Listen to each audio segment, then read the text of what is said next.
एक बार ठाकुर जी का एक बहुत ही प्यारा भक्त था। वो रोज इमली के पेड़ के नीचे बैठकर ठाकुर जी के भजन कीर्तन किया करता। उसी रास्ते से एक दिन नारद जी जा रहे थे। वो उस भक्त को देखते हैं, उससे पूछते हैं, क्या तुम रोज यहीं बैठकर ठाकुर जी का भजन करते हो? भक्त ने कहा, हाँ, पिछले 30 सालों से मैं ऐसा ही कर रहा हूँ। नारद जी बड़े प्रसन्न हुए। उन्होंने कहा कि अभी मैं भगवान से मिलने जा रहा हूँ। अगर तुम कुछ संदेश देना चाहते हो या उनसे कोई बात कहना चाहते हो तो मुझसे कह दो। भक्त ने कहा, बस एक प्रश्न है मेरा कि मुझे भगवान दर्शन कब देंगे? नारद जी ने कहा, ठीक है।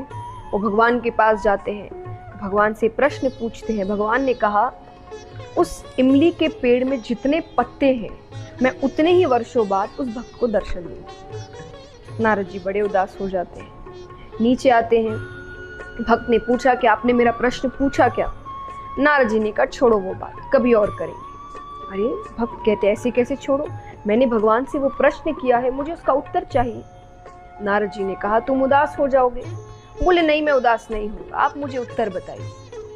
नारद जी ने कहा कि भगवान ने कहा है कि इस इमली के पेड़ में जितने पत्ते हैं मैं उतने ही वर्षों बाद तुमसे मिलने आऊंगा। भक्त वापस पूछता है, भगवान ने ये बात खुद कही है? नारद जी ने कहा, अपने मुख से कही है। बोले, हाँ। बोले, मुझसे मिलने के लिए भगवान ने ये उत्तर दिया है? नारद जी ने कहा, हाँ भाई, भगवान ने ये कहा है।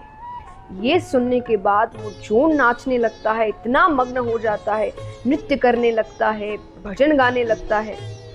ऐसा करते करते अचानक वहां पर भगवान प्रकट हो जाते हैं उसे दर्शन देने के लिए। नारद जी को बात अच्छी नहीं लगती। नारद जी ने भगवान से कहा कि आपने तो कहा था कि इस पेड़ में जितने पत्ते हैं आप उतने वर्षों बाद इसे दर्शन देने आएंगे। अरे, जब इतनी जल्दी ही दर्शन देना था तो मुझे क्यों झूठा बनाया? मुझसे क्यों झूठी बात कहलवाई?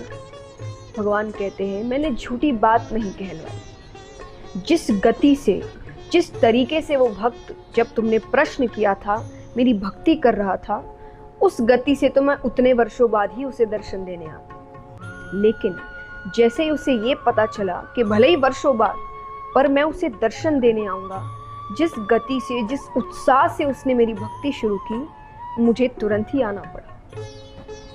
इस कहानी की सीख क्या है कि अगर हम ये सोचते हुए कि जितने वर्ष चलते जा रहे हैं तो हल्की फुल्की मेहनत करते रहते हैं जीवन में, जब मिलना होगा तब मिल जाएगा, तो उस प्रकार से आपको काफ़ी समय लगता है। पर अगर आप उन्नति चाहते हैं, सफलता चाहते हैं, तो आपको उस प्रकार की कड़ी मेहनत, उस प्रकार की दृढ़ता, उस प्रकार का उत्साह अपने कार्य में करना होगा। और तभी जिस प्रकार भगवान कुछ मिनटों में ही उसे दर्शन देने आते हैं, बहुत जल्द आपको सफलता प्राप्त होगी। तो मेहनत करिए, पर इस प्रकार करिए कि मानो भगवान आपको जल्द दर्शन देने वाले हैं। उतने ही उत्साह, उतनी ही खुशी और उतने ही दृढ़ता के साथ करिए।